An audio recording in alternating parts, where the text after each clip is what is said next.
Gloire à Dieu, soyez bénis, l'Église de Christ. Soyez bénis mes amis, vous qui êtes à l'écoute de cette vidéo, que le Seigneur Jésus vous bénisse. Alléluia. Car le Seigneur Jésus-Christ, il est l'auteur de la bénédiction. Et notre Seigneur, il est amour. Parce qu'à la croix, eh bien, il a versé son sang et il s'est vidé de son sang. Ce qui veut dire, il a donné et il s'est versé totalement de son amour. Alléluia. Gloire à Dieu. J'aurai donc un mot de Dieu à vous partager qui se trouve dans 2 Corinthiens au chapitre 4 à partir du verset 8. Voici ce qui dira l'homme de Dieu, l'apôtre Paul. Nous sommes pressés de toute manière, mais non réduits. Nous sommes pressés de toute manière, mais non réduits. À l'extrémité. Dans la détresse, mais non dans le désespoir. Alléluia. Un chrétien, un enfant de Dieu peut être triste. C'est des choses qui arrivent. On peut se trouver dans la détresse. C'est des choses qui arrivent.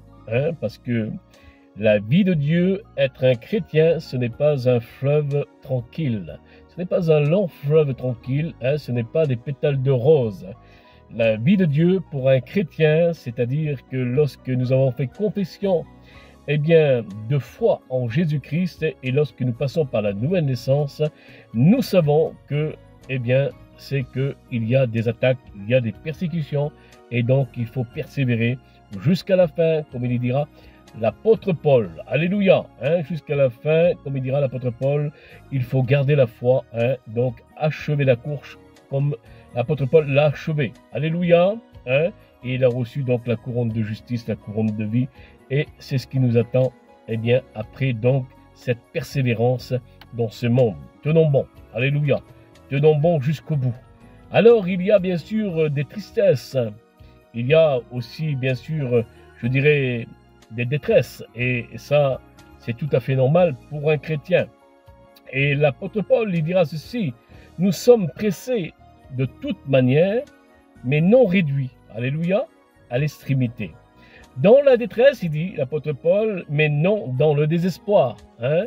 Donc, nous pouvons, eh bien, être, je dirais, dans la détresse, mais ne pas tomber dans le désespoir. Parce que nous avons une espérance. Et l'espérance d'un chrétien, c'est quoi? C'est l'espérance du salut. Nous savons, le jour qu'on va quitter cette terre, nous savons où que nous allons passer l'éternité. Alléluia. Et je dirais la suite donc de ce chapitre. Et au verset 9, alors il est écrit « Persécuté, mais non abandonné ». Alléluia.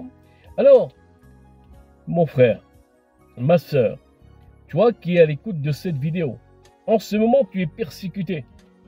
Mais sache une chose, tu es persécuté, mais tu n'es pas abandonné, car Dieu est avec toi.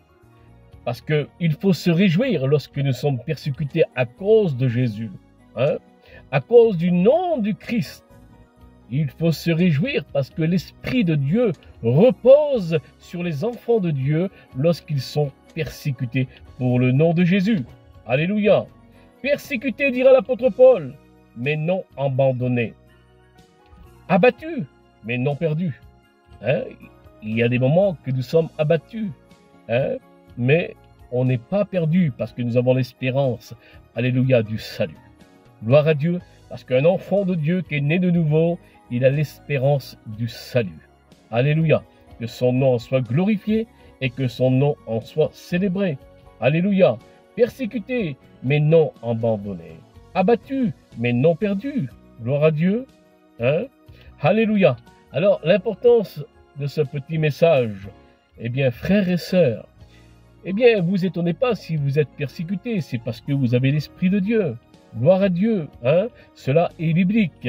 Il faut garder la foi et surtout ce bon combat, le bon combat de la foi. Sachant que persécuté, mais non pas abandonné. Ce qui veut dire Dieu est avec vous et Dieu assure votre protection. Que Dieu vous bénisse.